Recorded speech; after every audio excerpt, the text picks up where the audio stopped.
On 2nd of February 2016, I phoned James O'Brien to tell him, if we leave the EU, I'll want my continent back.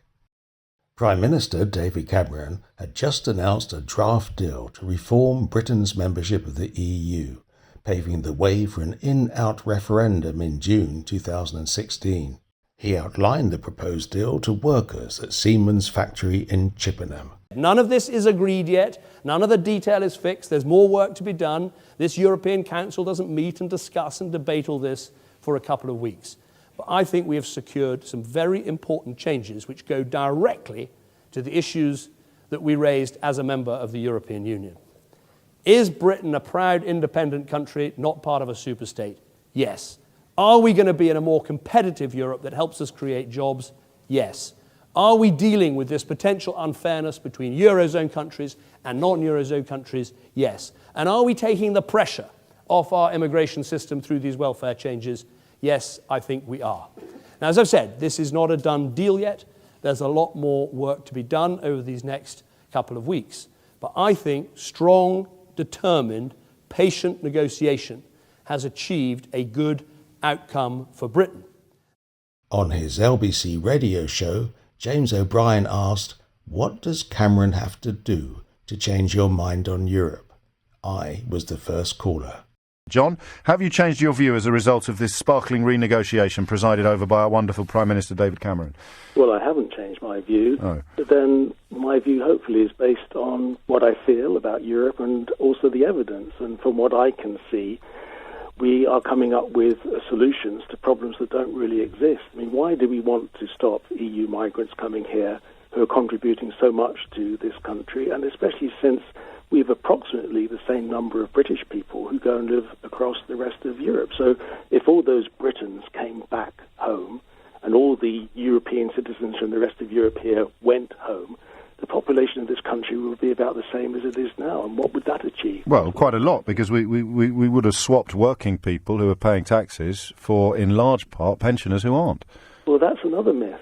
The vast majority of British people are working across Europe. Just some are pensioners. There's quite a lot in Spain, that's true. But the vast majority have gone to Europe to go and work. And that's the great ideal. I mean, I'm proud to be British, but I'm also proud to be European. And personally, I don't want to lose the right to go and live and work and study or retire across my continent. I mean, if we leave the EU, I think I might start a campaign that says, I want my continent back. I have to be robust with you because I'm so robust with it. But the problem is you haven't said anything that's insane, have you? OK, look, a lot of people, the notion of uncontrolled immigration, so not being able to say to anybody who's a European, no, but then you'll just come back and say, but we enjoy the same freedom when it comes to the rest of Europe. It does work both ways. But this idea that it's an uncontrolled border, to me, is also another nonsense. For example, under EU law, you're not allowed to move to another country unless you've got the means to look after yourself. It's a myth to say that anyone could come to this country and start claiming benefits. They can't.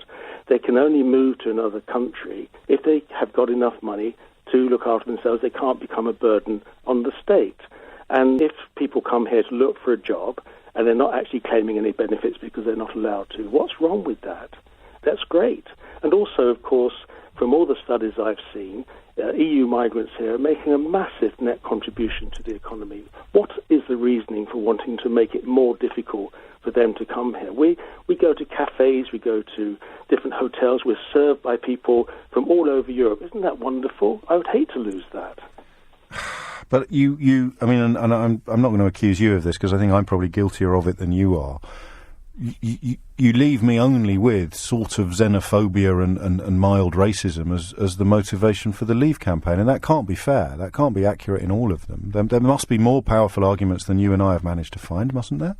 Well, you would hope so, because one wants a good debate. I mean, I voted no in the first referendum. I've changed my mind, and one hopes that people are going to base their decision on the evidence. And I say let's listen very hard to both sides of the argument. But the problem with the Leave argument is that they can't really tell us what will happen when we leave. They can't really tell us what life will be like.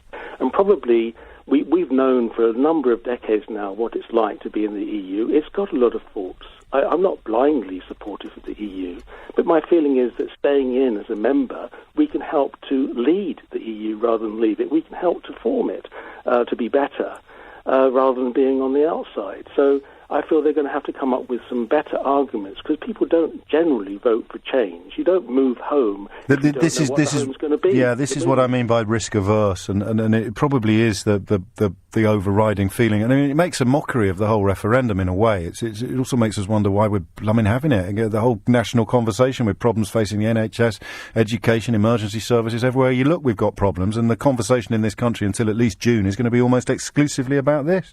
I think that, frankly, I wonder whether the Prime Minister's got himself into a hole. He's pro-EU.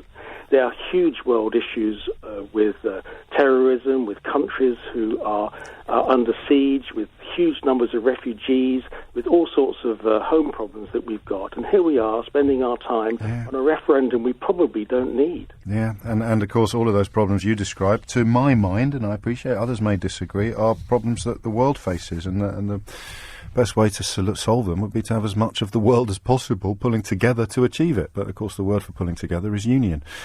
John, thank you.